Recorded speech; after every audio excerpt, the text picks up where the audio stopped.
So I want to share with you guys something that I've been meditating on the whole entire day. So this morning in 1 Samuel chapter 13, we see where Saul fails as king.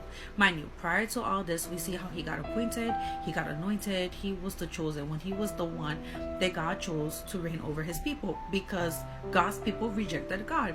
They wanted someone like themselves, and God was hearing their afflictions, he was hearing their cries, and he decided to give his people what they were desiring, even though they just rejected their best choice, which was having God as their king.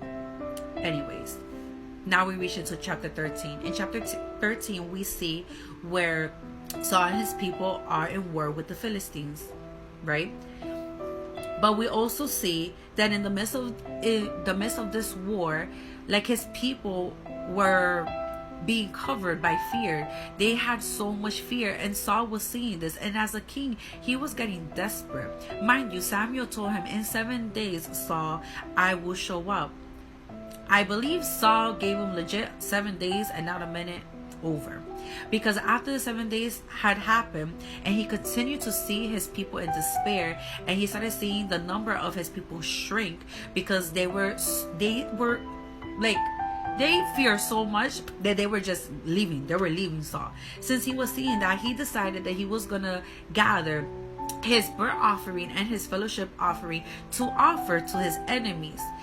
The exact moment where he decided to give his burnt offering to his enemies, that's when Samuel shows up. This is where my mind exploded. Why? Saul literally got desperate because he was holding on to a time frame. He did not hold on to the fact, which was that Samuel was going to show up again.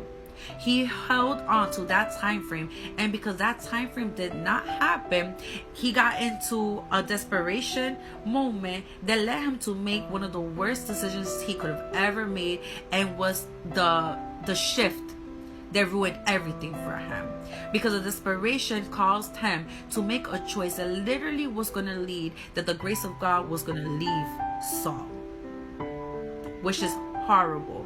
Guys, don't focus so much on time frame. Focus more on what God is promising you.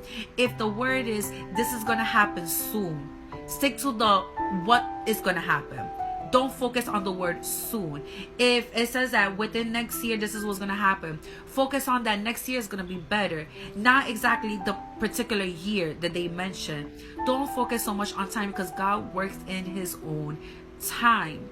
And sometimes we can get so desperate and we can become like Saul, and we can literally make a poor choice, and we can help the enemy remove the grace of God on our life.